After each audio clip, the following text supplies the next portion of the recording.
Hey everyone, it's Carrie from Carrie's Wreath Creations. I am here today to show you how to make a basic leaf petal. We also may see this called the sunflower petal.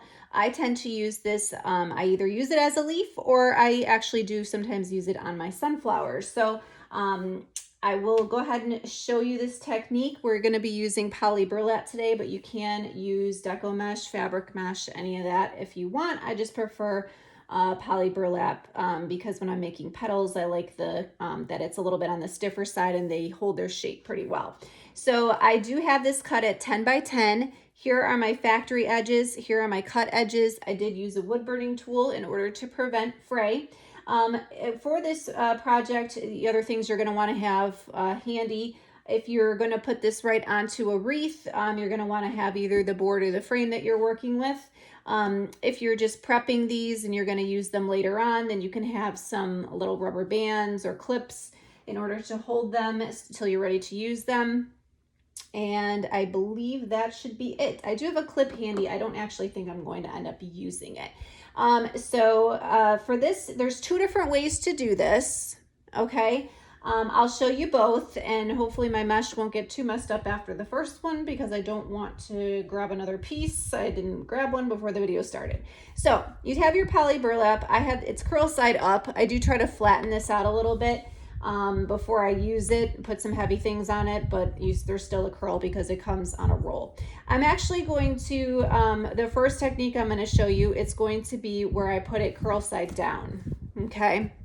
I'm going to turn this into a diamond shape, okay? Now, this is not, I'm looking at the camera, this is not frayed. Poly burlap just tends to have a little bit of, sometimes it has a bit of a fault in it, and that happens where the threads are just not quite even, but that's okay. We're just practicing. I might not even end up using this petal because it's a little bit ugly there, but just a side note, sometimes poly burlap is not perfect, but it's not fraying. It kind of looks like it on camera, but it's not.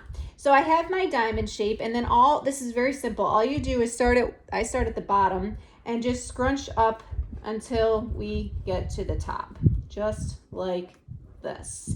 So you have kind of like a little bow tie looking thing, okay?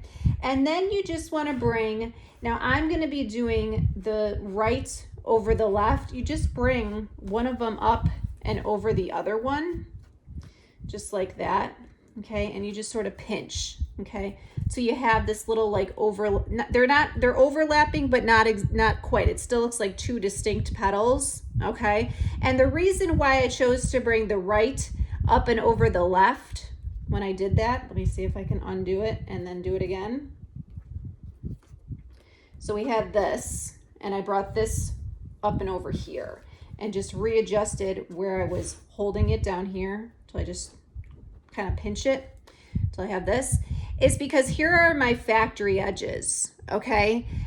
Whenever you're folding petals, you want to try to hide that cut edge as much as possible because it can fray a lot more easily than the factory edge. So I brought the right over the left because that way when I put this into something, the factory edge is what's showing, okay? Obviously this is a cut edge, which will show as well, but maybe you're putting more on there all the way around, and then all of your cut edges would be hidden, okay? Now, let me show you, this would go then right into the board, or you can put a rubber band or clip or whatever. Let me show you the other way to do this. Okay, I'm just gonna try to be sort of gentle with my, I'm essentially gonna be doing the exact same, it's gonna look very similar what I've done. So here's my poly burlap, okay, and now I changed it to be curl side up, okay? Now, what you're going to want to do, and it's going to look the same as how we just did it, it's just a different way to fold it if you don't like that method. You're going to bring both the top and the bottom, we have it in a diamond shape, to meet in the middle.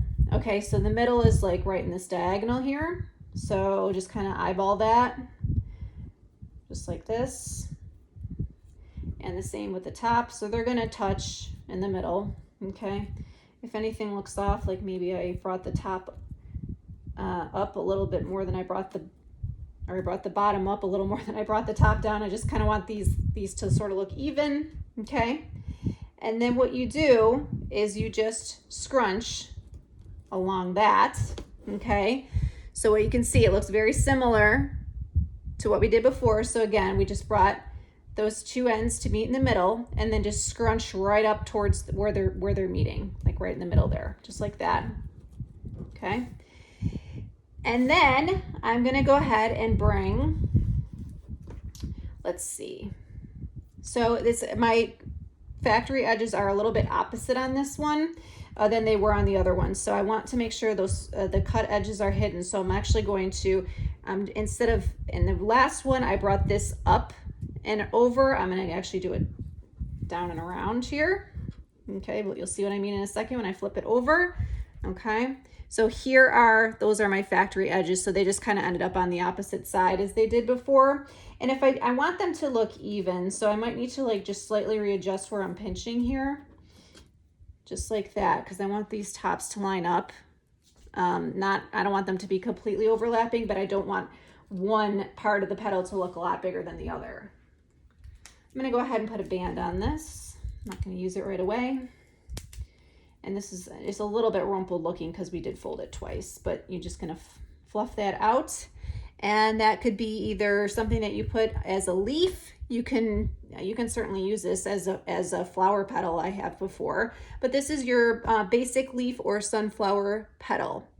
Thank you for watching today's tutorial. If you're interested in other tutorials, including different ways to fold petals, as well as full-length wreath tutorials, Facebook Lives that I've downloaded, you can go ahead and subscribe to me here on YouTube. In the description box, you'll also find links to all my social media, Carrie's Wreath Creations. You can find me on Facebook, TikTok, Pinterest, and Instagram. I also have affiliate links for Unique in the Creek, which makes the boards and does all kinds of wreath making supplies, poly burlap, ribbon, you name it. I have an affiliate link for them, as well as an Amazon affiliate shop, which will show you show you a lot of the different materials I use, as far as like scissors, rotary cutter, cutting mat, all that good stuff is in my Amazon affiliate shop. And then I do have an Etsy for completed wreaths and wreath kits. Thank you for watching today. I do appreciate it. Take care, everyone.